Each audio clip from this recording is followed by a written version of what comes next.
आज हम कक्षा छठवीं विषय विज्ञान अध्याय भोजन यह कहाँ से आता है इस अध्याय पर चर्चा करेंगे। बच्चों, आपने आज अपने घर पर कुछ भोजन ग्रहण करा होगा, आहार लिया होगा।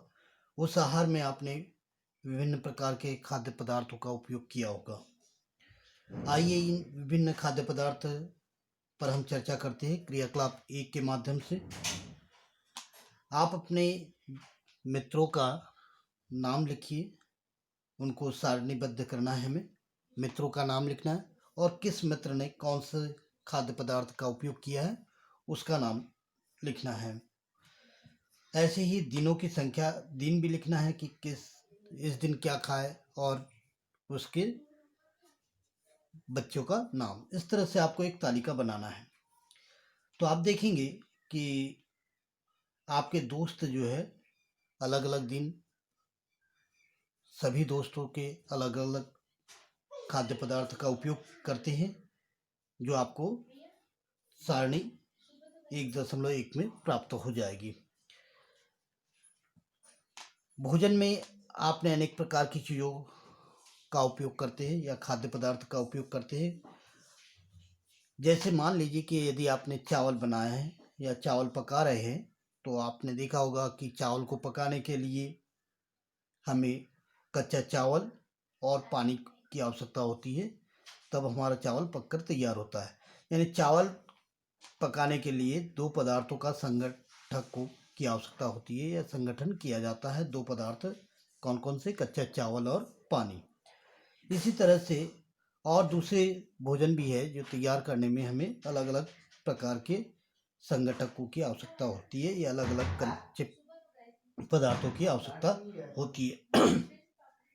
जैसे अगर हमने सब्जी बनाई तो सब्जी के लिए कच्ची सब्जी, नमक, मसाला, तेल आदि की आवश्यकता होती है। आइए हम इसको क्रियाकलाप 2 के जरिए समझते हैं और इसकी एक सारणी बनाएंगे 1.2। हमें क्या करना है? खाद्य व्यंजकों के नाम लिखना है और उसमें उपयोग की जाने वाली कच्ची सामग्री के नाम लिखना है।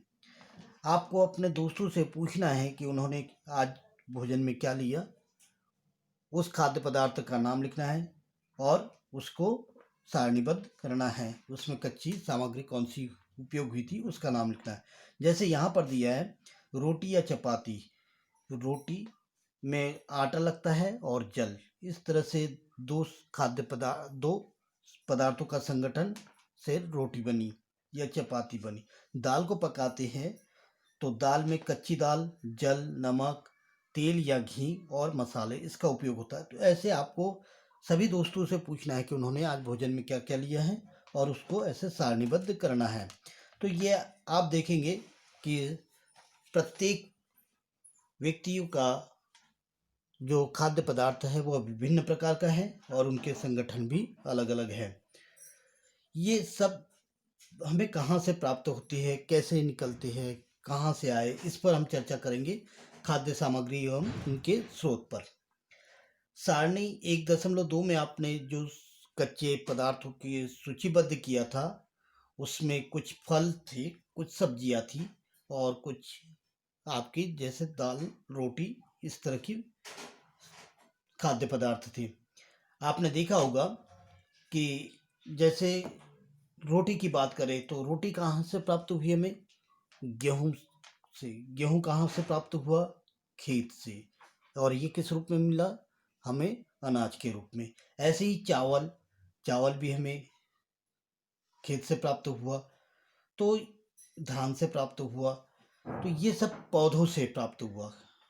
यानी कहने का मतलब ये है कि हमें खाद्य सामग्री पौधों से प्राप्त हुई। ये इसके अलावा और भी खाद्य सामग्री है या खाद्य पदार्थ है, जैसे दूध, अंडा, मुर्गा, मछली, झींगा, मांस, ये हमें जंतुओं से प्राप्त होती हैं। तो सभी का अलग अलग प्रकार का भोजन होता है, उनके स्रोत अलग अलग होते हैं।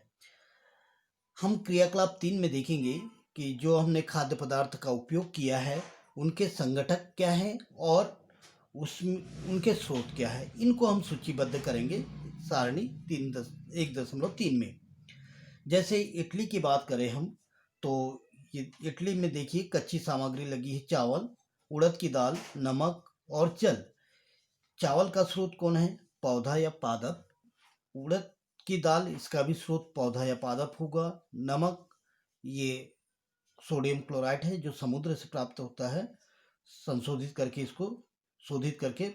और जल आपको ट्यूबवेलों या कुएं से प्राप्त होता है। ऐसे चिकन करी, खीर और भी बहुत से जितने बच्चे रहेंगे सबके अलग अलग खाद्य पदार्थ होंगे, उनकी सामग्री अलग अलग होगी, उनमें लगने वाली कच्चे पदार्थ अलग अलग होंगे और उनके स्रोत भी अलग अलग होंगे। तो ये हमें सारणीबद्ध करना है।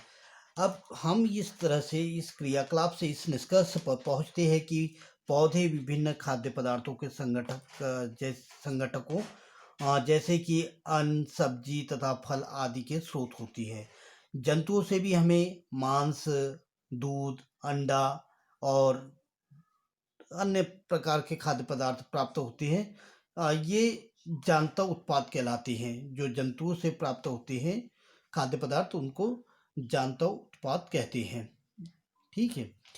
इसके बाद जैसे गाय, बकरी, भैंस से हमें दूध मिलता है। सामान्यतः ये सभी घरों में आपने देखा होगा, इनको सब पालती है।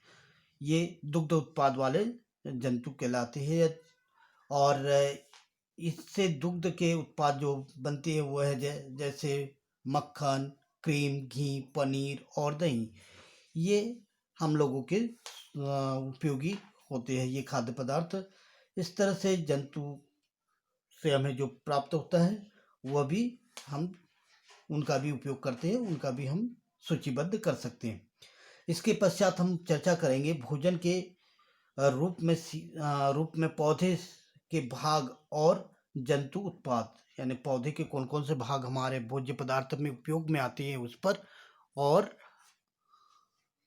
उसके बाद हम जंतु से प्राप्त होने वाले उत्पाद पर चर्चा करेंगे अगले वीडियो में।